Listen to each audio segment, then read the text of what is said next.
there. So if you struggle with cramp in the arches of your feet, it can mean a weakness in this area. So that can have quite far-reaching consequences, because if that isn't strong and isn't able to hold you up, it can really affect the mobility of the ankle or the stability of the ankle. That can travel to the knee, the hip, the pelvis, the lower back, the shoulders. So the feet are really important. So you can grab a band. You can do this without a band. I'm going to show you it without first. So ideally a straight leg, but a little bit of bend in the knee is absolutely fine. You're going to flex your foot and pull your toes back towards you. And then you're going to try and lower the ball of the foot, not the toe, the ball of the foot, down to the ground. So you're keeping the toes pulled back as you lower the ball of the foot down. Now I want you to imagine there's a pencil on the floor. You're going to take your toes over the top and grip that pencil like you're trying to pick it up. And what you'll see then is this lovely arch across the top here up here, which is also susceptible to dropping out and not being strong. So this is the position you're looking for, a really good grip, like you're holding onto that pencil, a really good arch of that foot, a real stretch across the front of the foot and perhaps even the front of the shin. And then you're going to hold that pencil, and this is the tricky bit. You're going to think of the heel pushing forwards and the arch, the knuckles here, pulling back. Keep the grip of the pencil until you pull back as far as you can and then let go. Okay, and it's that point that you might feel a little bit of cramp building here.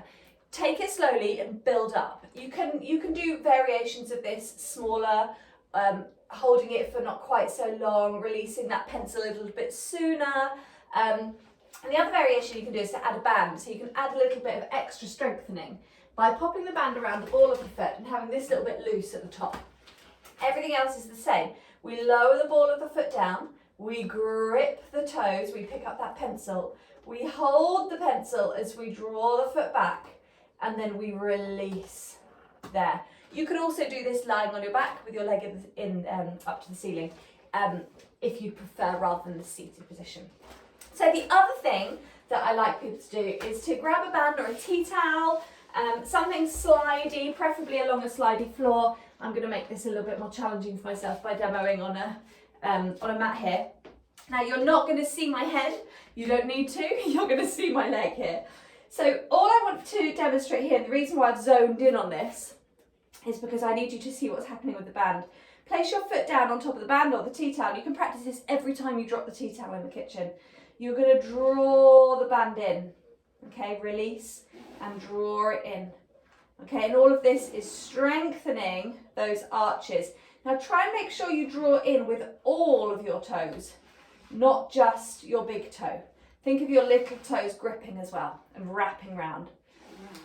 2, and on your next one, hold it there and then see if you can pick it up and take hold of it. So give those a try. If you are experiencing cramp in the feet, it usually is a sign of some weakness in the arch. Those 2 exercises are really effective for strengthening the arches of the feet.